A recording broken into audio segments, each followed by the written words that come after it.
Hi, I'm Jennifer. Welcome to Orton Gillingham Coaching. Today I would like to talk about lesson plans. I get a lot of questions about lesson plans. What should always be included? How many parts should be in a lesson? What's too much to fit in a time frame and what's too little to fit in a time frame? So today I'd like to answer some of those questions. Orton Gillingham is cumulative. It starts with the most basic unit of sound, the phoneme, and it goes through rules, letters, syllable division. It gets all the way down into prefix, suffixes, and roots. It's Latin connectives.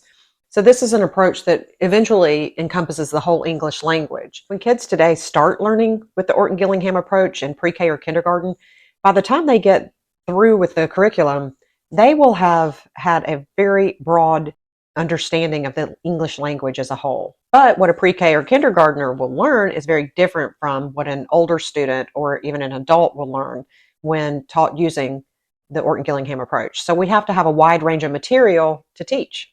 For those lessons, we have our scope and sequence, which will definitely come in handy. Orton Gillingham lessons are typically 45 to 60 minutes. You can spend less time if you need to. You can still get a good lesson in. But another method for helping with students who have ants in their pants is to have them switch activities frequently. So you might do a drill, then switch the drill. You might have something game-like for them to have a good time doing something in between the more mundane card deck drills and things of that nature. Much of the time, OG lessons are individualized. So one student's lesson could look very different from another student's. You can have a similar thread going through with your students, especially if they're the same age or if you're in a classroom situation, but you would want to make sure to give individual attention as well. What is in a lesson plan? There are many possibilities of what could be in a lesson plan and all kinds of ideas in a specific lesson, but today I just want to give you a guide of what can be included and what should be included in every lesson. I want to note that a scope and sequence should be used for your lessons, and that does make it much easier to plan your lessons.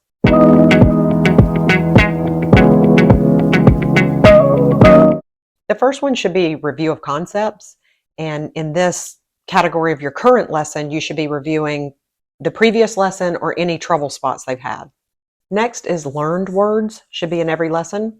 I have a SOS Technique sight word workbook, which should be helpful here. Learned words, we do red, yellow, and green, like as in stoplights. Red light, yellow light, green light. Red words are words that cannot be sounded out. They're unphonetic. Yellow light words are grouped by auditory patterns. For example, light, sight, might. You would do that IGHT and teach those in groups. Then we have green light words, words that can be heard and spelled out based on their phonetics, like stop, bland, napkin. So we would teach those words by syllable division as well, but just as in sight word recognition, they can be heard and sounded out. They're green light. Next, for things included in every lesson is dictation. Dictation does include words, phrases, and spelling patterns, but it also includes hearing things like the phonemes in certain words. For example, cat, what vowel sound is in there? What's the letter that makes the ah sound? So you use dictation to go more in depth with your concepts that you're teaching. And whatever a student writes, they should read out loud. Oral reading should also be a part of every lesson. They should read phrases, sentences, words, sight words, and stories, and you should time them. We want to record errors. We want to ask for rereading for fluency, and we want to ask comprehension questions as well, for your eyes only. But you should be recording errors, looking for trouble spots, and making sure that you note those to be reviewed in the next session.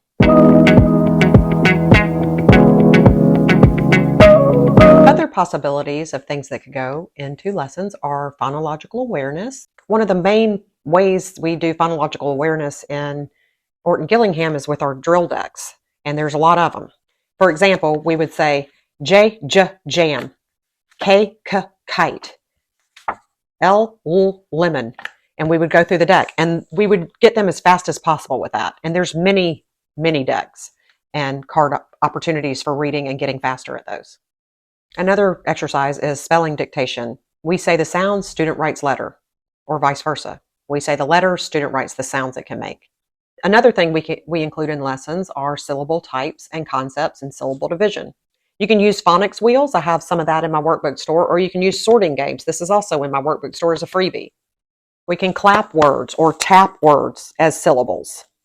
We can use worksheets for having students divide words into syllables and read those out loud. There's tons of this in all of my workbooks. We can ask students to label different types of syllables, but getting to know syllable types and syllable division is part of our lesson plans. Then there's letter formation or handwriting practice, and Orton Gillingham tends to use cursive writing because it lessens the chance of letter reversals.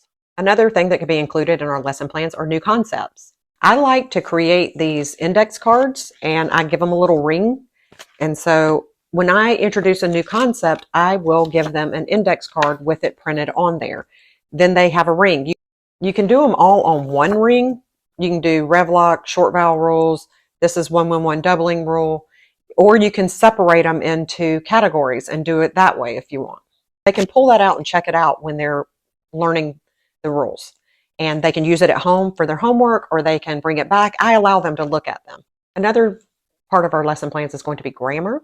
I usually don't do this as a standalone. I use it as part of the lesson. If we're reading a sentence, we can use our grammar lessons there. We want to look for parts of speech, punctuation, capitalization, sentence type, sentence structure, and we can talk about that within our dictation. We can talk about that when we're creating sentences. I think that's a part you incorporate within what you're doing with the Orton Gillingham approach. Then you use grammar as part of that. Writing should also be in our lesson plans. I use MOPS, M-O-P-S-S, as a helpful acronym for my students for writing. That is that M is that it makes sense.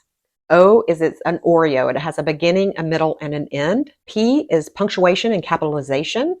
S is sentence structure. And the second S is spelling. I also teach them that writing should include brainstorming, an outline. You write a draft, you use your MOPS, and then you edit your work using MOPS, and then you create a final draft. I also created this little sheet for them. It's a broad opening, specific details, a broad conclusion that relates to your topic sentence, that goes back, it sort of circles around, I tell them.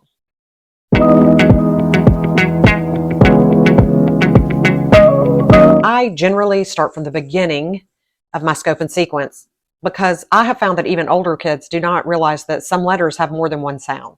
They also have not been taught many rules like the floss rule or the ch rule. They haven't been taught many basic things that makes OG OG.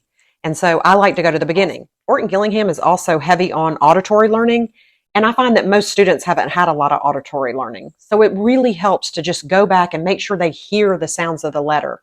I've seen a lot of ahas on that. I do give a baseline assessment, usually a formal one. I use Gallistel-Ellis, and I also use informal assessments all the time. I find my readers and packets are great for that if you want to check those out. I'll give worksheets and stories, and then I give those same worksheets and stories later to see where we're going. As a final word, each student is different and each lesson can look different, but there's also a continuity there. We have our scope and sequence. We have what should be included in every lesson. We have ideas that can be included in every lesson. And when we mix all that, take the tried and true, and mix it with our own expertise and our knowledge, then our students are going to thrive. Thank you for joining me today. I hope you'll like and subscribe, and please visit the workbook store.